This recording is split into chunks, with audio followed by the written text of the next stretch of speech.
This is the year for winners. It's going to get harder and harder for a loser to win. It's going to get easier and easier for a winner to win. So I want you guys to knuckle down, lock in, and pay a lot of attention, because 2025 has to be a year that we all remember, filled with amazing stories. Life's never easy, guys. The easy way out doesn't exist. There's only one way out. Through the thorns, through the pain. It's the only way it's ever been. It's the only way it's ever going to be. I want to have to wake up every day and grind out and become richer than everyone else because I work harder than everyone else and I try harder than everyone else. I don't want any easy ways out. The idea of that aggravates me. I don't want to feel motivated. I want to feel tired and stressed. I want to run on pure discipline and adrenaline. Nobody is motivated at 4 a.m. Nobody. But some people are up anyway. You're praying for an easy way out. I don't want one, because if there is an easy way out, yeah, I'll win. But other people will win who I don't think deserve to win. Luckily, in my experience on this earth, the universe has never, I've ever seen, ever given an easy way out to anybody. So I don't believe it's coming. And most of you seem to believe something fantastic is coming next year. And I would argue that it's not. A bunch of people are going to get laid off. Bitcoin might go up a bit, but you don't have enough. You need at least 50 Bitcoin. You ain't got it. Now's your time to earn and work and buy them before they go up. You haven't done it. If your predictions are true, if you really believe, because of all the podcasts you've read, that Bitcoin's going to 1 million, you still don't have enough. Do you understand? That's not a reason to rest. That's not a reason to wait. That's not a reason to do less work. That's a reason to work harder, because you could turn your 0.3 into 0.5. You could turn your 2 into 20, because by the time it goes up, then you won't be able to. So even if you were right, that's even more argument for the same thing. It doesn't matter if you go left or right, you need to make money. It doesn't matter if you go up or down, you need to make money. It doesn't matter if it's hot or cold, you need to make money. It doesn't matter if you're happy or sad, you need to make money. It's the only way to leverage yourself in this economic game that none of us can possibly escape. And what are you doing? What do you expect to happen here? And your version of locking in is finding copium. That's what you call work. Gentlemen, it's go time. It's go time like it's never been before. Either things are going to go great and you need to get your ducks in a row now before they go too great, e.g. the Bitcoin price goes to the moon, or things are going to go wrong and you need to get your ducks in a row before they go wrong, e.g. Bitcoin price tanks. It doesn't matter. Either way, it's go time. And truthfully, the law of averages ensures that the majority of people are exactly that, average. If you're watching this, most of you are average. Most of you cannot be exceptional by virtue of the nature of exceptionalism. You may be exceptional amongst the general populace because you're all fans of mine, but measured against other fans of mine, the majority of you will be average. That's what it means. But that's fine, because you can win if you're average if you're first. You can win if you're average if you try harder than the rest. You can win if you're average if you pay attention. You can win if you're average if you do the right things, if you're not lazy. It's very easy to win if you're average. You just need to get another advantage. And the easiest advantage is I'm prepared to put in the work every day, show up, and I'm going to start right now. I guarantee you results if you do that. Guaranteed. However you intend on making money currently is asking somebody else to pay you money. You can't make money. You are given money by somebody for something. Once Bitcoin proves itself as the asset that you believe it's gonna be, people would rather buy Bitcoin than give you the money for whatever service you offer, meaning it's gonna become very difficult for you to earn any money and buy Bitcoin. So you have to buy it now, before it blows up. If you're right, and if you're wrong, you still need to find a way to make money now. This is the beauty of what I wanted to say to you. There's only one answer to all things. The answer is always the same. Doesn't matter what happens. What matters is you need money. There's never been a time in my life where having loads of money was bad. Ever. It's always an advantage. It's a cure-all. Same with strength.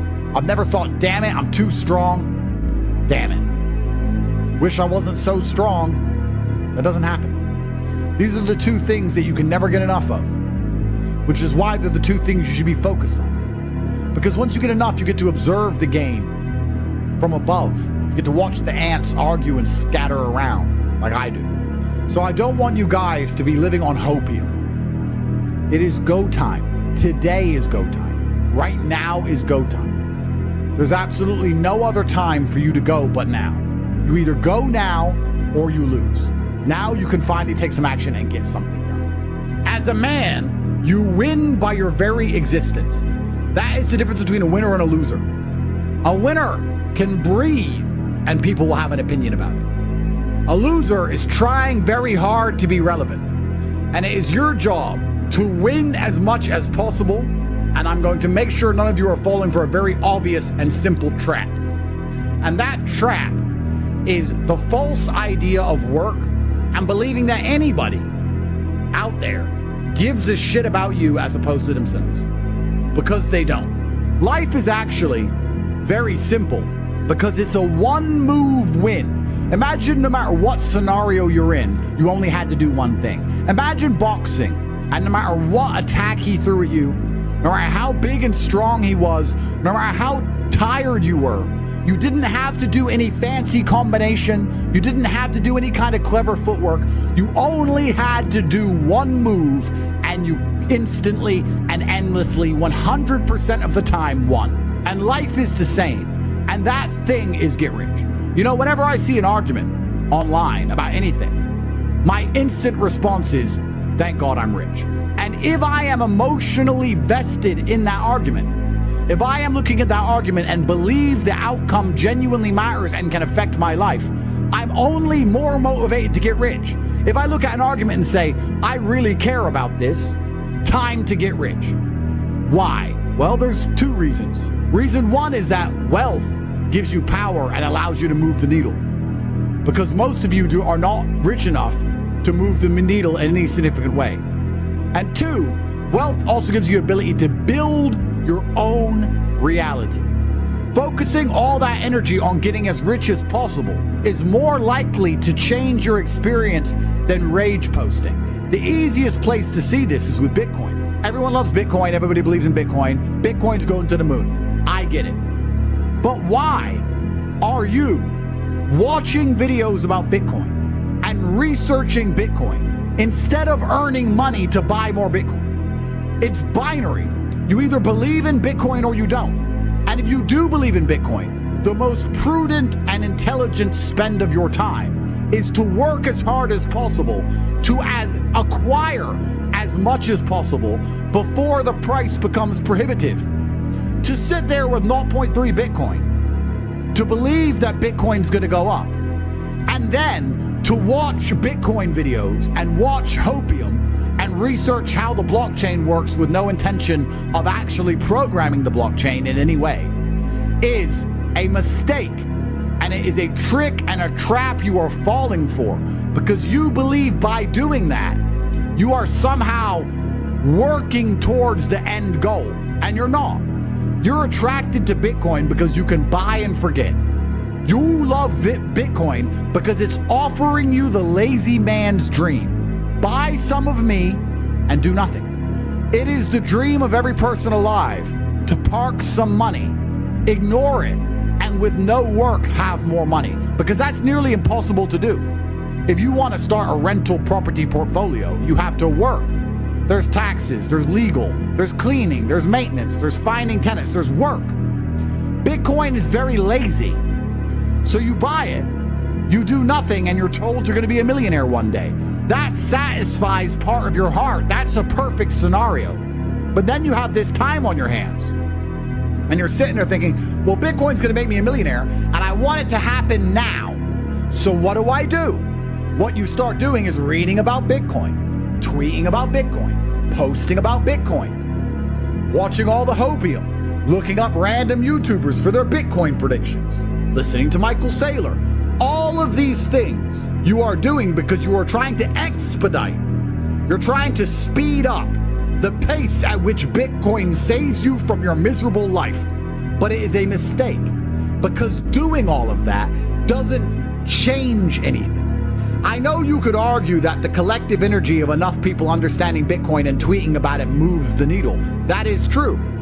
But if I were to say to you, spend the next 100 hours reading and watching Bitcoin videos, or the next 100 hours working, earning money, and buying Bitcoin, which one do you think would put you in a position where you could retire sooner? It would be from working and purchasing. But you're trying to avoid the work. This is so important, guys, that you find yourself in these political arguments, you find yourself watching Bitcoin videos, you find yourself locking in to do absolutely unproductive things, because the only thing that's productive in all scenarios is earning money. I ask a lot of people what they're doing. They say, locking in, bro. And their version of locking in is just dumb shit. Watching podcasts for hope, rage posting on Twitter for hope. It is best for you to assume that you're fucked. It is best for you to assume that Bitcoin is still going to be around the same price 10 years from now. It is best for you to assume that the prices will continue to spiral out of control. That is the best mental model for you to have. Because in that scenario, under that mental model, I can say to you, what the f*** are you going to do about it? And the only answer is work. Hope can destroy you. You're at the bottom of a well. And to save your manicure, you're praying someone's going to throw a rope down or a ladder, because you don't want to scale the slimy walls and crawl out to salvation because of how difficult it's going to be. And you're sitting at the bottom thinking, a ladder's coming soon. I heard this rumor of this guy who has a ladder and he randomly puts it down wells. And maybe he'll choose my one. So if I just sit around and wait, that is the wrong mentality. It will soon be nightfall. You will freeze. It will begin to rain and you will drown. You don't have time. If the man with the ladder is coming, then you're good anyway. If Bitcoin goes to 10 million and your 0.1 finally becomes worth something, you're good. If the ladder comes down the well when you're halfway up the wall, you're great. But you should begin to climb anyway. It is win-win. The only thing stopping you is the trap of believing you're doing something by praying for the ladder man. And laziness. And that's the beautiful thing about life, because the answer is nearly always the same. Get rich, ignore the noise. Buckle down, ignore the noise. Lock in, focus, do important shit, ignore the noise. And make sure you're doing things that actually matter, because there's a huge work trap that's been set up. You're not working as hard as you think you are if you're watching podcasts which are giving you hope that you've already done enough work. That's what you're doing. You're hoping someone is going to say to you that you've already done enough and that 0.1 Bitcoin is fine and it's all fine. Nothing is fine. You need to crawl out of that well with your fingernails. You need to scratch your face on hard stone. You need to get out of there like a man, even if the ladder comes. After you climbed out of the well, you bought yourself time. Now you're ahead of the game. Yes, you could have waited and had an easier way out. But think of how much time you saved by crawling out before the ladder man got round to you. This is extremely important. It's extremely important. And the great thing about this mindset is most people don't have it. But if you bow down and you get rich, the rest will do it for you. It's fine. Let them do the heavy lifting. Let them sit there and rage post and get mad and lose sleep and watch videos and do all that crap while you stack cash. And I guarantee you, that's how you're going to win. After I decided Bitcoin was a thing, I've never watched a video on it again. I've decided Bitcoin's going to the moon. That's my decision. I now have no interest in Bitcoin podcasts. I have no interest in Bitcoin predictions. I have no interest. I spend my time making money, to buy Bitcoin or something else? What would we do if crypto went to zero? Because probably 70% of our wealth is in crypto. Let's say we're worth 500 million. Keep numbers easy. 300 million is in crypto. So if crypto went to zero, what would we do? And I said, well, that would be fantastic. That would be great. Because now all the easy money's gone. And now all the dickheads who get to run around in Lambos and show off and buy girls' handbags, all the easy shit is gone. We're back to the hard world. We're back to the real world of real business, what we're best at. And we've got real estate portfolios, and we have gold, and we have stocks, and we have bonds, and ETFs, and cash, and we have all these other things. We don't just have crypto. Most crypto people only have 0.7 Bitcoin. That's it. That's their hope.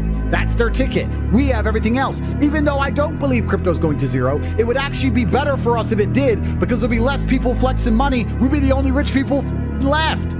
It'd be great if Bitcoin went to zero. We're perfectly prepared to do the hard work.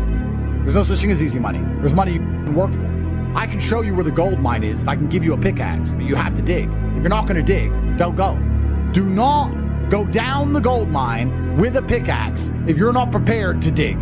Then you're wasting everyone's time. You're wasting my time for giving you a hard hat and a shovel. You're wasting the elevator operator's time. You're wasting the company's time because we could have hired somebody else who actually wants to dig. If you're not prepared to work, don't f***ing go down there. Stay at the top and never have a chance of finding gold. Believe that one day gold's gonna just fall on your lap. You're gonna find it by accident. By next year, I'll be rich. I don't have to work. I don't know how. It's just gonna happen. Let's see, shall we? Or you can get rid of your childish, infantile dreams. Pick up a axe, get in the elevator, and go down there with a vigor, prepared to do whatever it takes. Choice is yours. But it truthfully is go time, gentlemen. I'm not going to tell you an easy way to make money. I'm not going to tell you can just buy money and sit there and do nothing. I'm going to tell you how to crawl out. I'm going to say that you should do it the hard way. I can only teach you how to do things the hard way. That's all I know because it's all I've ever done. I've never done things the easy way. I've never been lucky. I've never caught a lick. I've been the guy who had to crawl out by the skin of his teeth every single time he ever escaped absolute decimation. I've been the guy who had it on the edge of annihilation, of his life falling apart, and he only pulled it off because he grit and bared pain and did whatever it took to win. I've never had it easy. I've never won easy. I've only ever did it the hard way. So it's all I can teach you. If there's someone out there who you believe in, who's promising you an easy way out, then go believe them. I don't know any easy way out. All I know is the hard way out. That's the only path. You're trapped in a forest, surrounded by bramble and ghouls which intend on taking your soul. And I am outside of the forest. And I am screaming to you saying, I know a way out. The path is long, it is dangerous, it is arduous. You may hurt yourself, you may get cut. It's difficult, but I can guarantee you it leads out. And perhaps there's another voice saying, I know an easy path and it just leads straight out and it's easy. If you believe them, try. But if it was true, if there was an easy path out, why are so many people still stuck? Why are so many people still trapped? If there's an easy way out of this mess. I can't give you easy answers. I don't have them. I only have the hard answers. And the hard answer is for you to knuckle down, stop